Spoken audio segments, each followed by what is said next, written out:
Hangaran na Amay, ug ng Anak, ug ng Espiritu Santo. Maupay nga kulop hayo nga tanan. Iton keyword iton aton mga pagbasa yan ng adlaw, amuan pulong listen o pamati. Didan aton ebanghelyo, binati naton ang istorya, may ununghan makaruruyag og langit nun nga eksperyensyahan mga disipulo kaupod Jesus nga kundiin naglubad ang bayhon ni Jesus. Dara nga maupay makaruruyag langit nun nga eksperyensya siring nira din hinala kita paghimo kita hintulo nga tulda. Pero habot ngan era pagyayakanon ang Diyos sa may nagyakanin pagsaring. Iinianakon hinigog mga anak. Pamatii niyo iya. Aton kinabuhi maaram ako nga damo iton aton magupay nga mga plano. Sugaran mga planohan disipulo.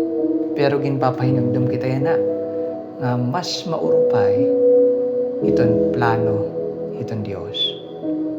Ngandara nga mas maurupay iton plano iton Dios, importante ka upay nga maaram kita mamati haiya.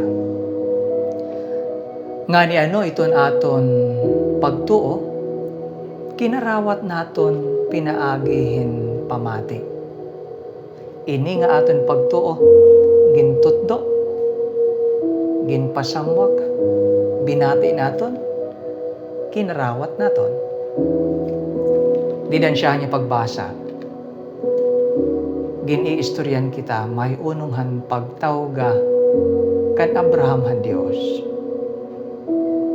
Siringan Dios baya ito niya tanan, balay, pamilya, manimunason. Ngan without a question, ginbayaan ni Abraham. Karug singon, iya ginsugot, iya pinamatian ang kaburoton ang Dios. Hi Abraham, ehemplo nga ginhahatag haaton iton Dios. Ehemplohin pagsugot, ehemplohin pamati sa Dios. May dako binati nga obispo nga nasugad nga iton aton mga talinga pag gintog kopya uusala nga korte iton makukuha. Amo ini ang kortehan kasing-kasing. Ngayton karuig sinyon, iton kasing-kasing, iton pagkadisipulo ni Jesus, amo iton pamamati o pagsugot. Permi haiya. No wonder yan ang adlaw, ginpapahinumdum nga ako kita iton Diyos sa may. Iinian akon hinigog mga anak, pamatiin niyo ya. Bisa ni Santa Maria, didahan ka sa lakana, ang siring niya, do whatever He tells you. Buhata ang iya, igsugok, bisan paano, pamatii iya.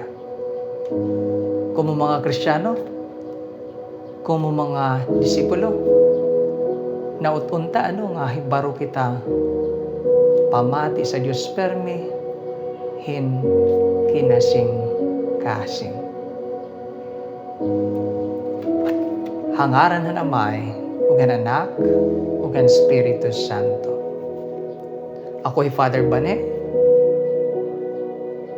maupay nga haw nga kulop hayo nga tanan. Palihog pag like and share, hini nga haliputay nga pamalandong.